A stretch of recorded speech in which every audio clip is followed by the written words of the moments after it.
We're back. Time for the Politics Fix with the Politicos Roger Simon and Ruben Navarrete of the San Diego Union Tribune. Thank you, Ruben, for joining us. Let's take a look at something that columnist Margaret Went wrote in today's Toronto Globe and Mail. By the way, that's the #1 paper up there, but she was an American who moved up there. Quote, according to a leading Republican pundits, Judge Sotomayor is a hot-tempered, dim-witted bigot whose judicial activism, read nutty identity politics, could play havoc with the Constitution. Amazingly, these are the same people who continue to insist that Sarah Palin is qualified to run for president of the United States. I thought this grabbed me as a brilliant comparison.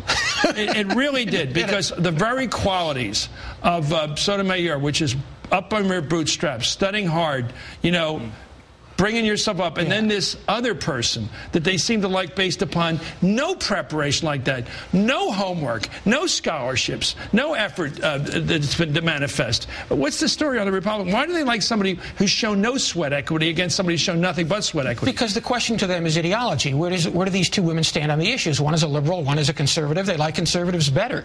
I mean, there's a confusion in this column. I mean, aside from what you quoted, which was the most sensible part, the author goes on and says Sarah Palin is a train wreck. She is the most scarily incompetent vice presidential nominee in history, and compared to a dog that, quote, peed all over the carpet, end quote. Now, but she says she's not the subject of a vicious attack by the media. The thing is, the trouble with that analysis is it confuses where Sarah Palin stands on the issues, which you're free to dislike, with how good or bad a campaigner she was. She wasn't a bad campaigner in the last campaign. Right. And so how can you blame Republicans for saying, hey, she's a conservative, I think not a she's bad a very campaigner. attractive politician because she can give a speech which separates us from 99% of most politicians these days. Let me go back to Ruben. Ruben, television has destroyed the ability of most politicians to prove their oratorical skills, because they can come on shows like this and answer questions with 3 or 4 sentence answers and sound delightful. But to hold an audience for a half hour, to turn on a crowd, is a rarity, and she can do it. That said, there are problems with Sotomayor. Are they ideological? Are they background? Are they what?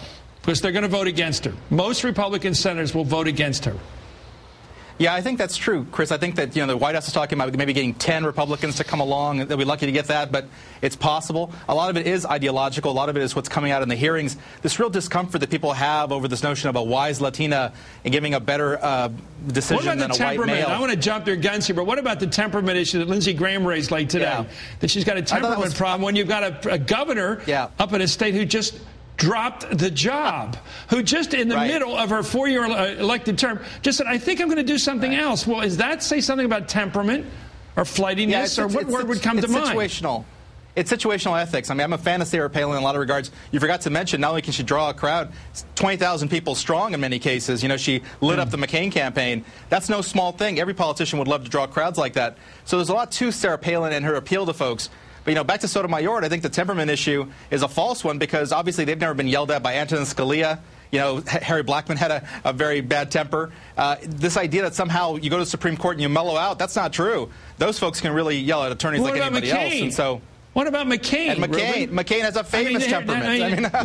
Lindsey Graham loves John McCain, has supported him so dutifully and wonderfully. But everybody knows John can have a hot temper, which I do too. A lot of people have, but to say that he has a hot temper and yet she needs anger management. He was, I'm sorry, you're laughing because he was tutoring her today. Yeah. That was condescending. I know. He was telling somebody up for the Supreme Court, now you've got to work on this. He was doing that because Rush Limbaugh beat him up last night after he was too nice to Sotomayor in his opening comments. That's even the worst. He's saying, if you mean he cares? Rush Limbaugh is saying, if Lindsey Graham says you're going to make it unless you have a meltdown, he's saying, what's the point of the hearings? He said, come on, give some guts. So Lindsey Graham had to come that's the worst condescending thing you've ever said on this show, Roger. What? You're saying that Lindsey Graham takes orders from Rush Republican Limbaugh. Senator from South Carolina can afford to tick off Rush Limbaugh? I won't stoop so low as to accuse him of being a ditto head. I just don't think he's a ditto head. Senator Graham was awfully condescending with his remarks about giving people a second chance. You admit you did something wrong. There's a lot of folks out there who don't think Sotomayor did anything wrong, to apologize for. What did you think of him making her do that sort of the dog walk on the question of buying into his views of the war with al-Qaeda and how she had to accept all his language, about them being an enemy, them being combatants, we have to not release them till the combat's over. It was like he was going in a whole direction of saying, unless you're willing to basically heal when I talk, Unless you're willing to do exactly what I tell you, I'm going to vote against you. That's pretty tough. Well, don't forget, Chris, also, this was after establishing that Sonia Sotomayor, being from New York, was at ground zero, so she would understand even better than Lindsey Graham the importance of the war on terror. So it was arrogant and condescending all at once. Right. But I don't sense the Republicans really, really dislike Sotomayor. I mean, they know they're going to lose. It's a 12-7 vote in the committee. It's a 60-40 vote. Do you think anybody thinks she's an arrogant lefty? Just be blunt about it. She's an arrogant, elitist lefty. I mean, the worst kind of imagery a conservative would have. Does anybody look at her that way? No.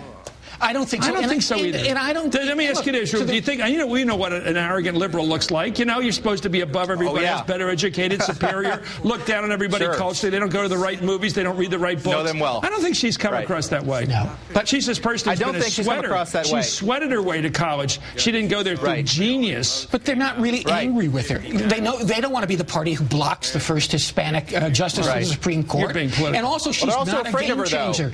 It's a liberal being replaced by a liberal. She's filling the senator slot. Exactly. It's not that important of a vote to them. Okay, we're going to come right back. We're going to come back and talk.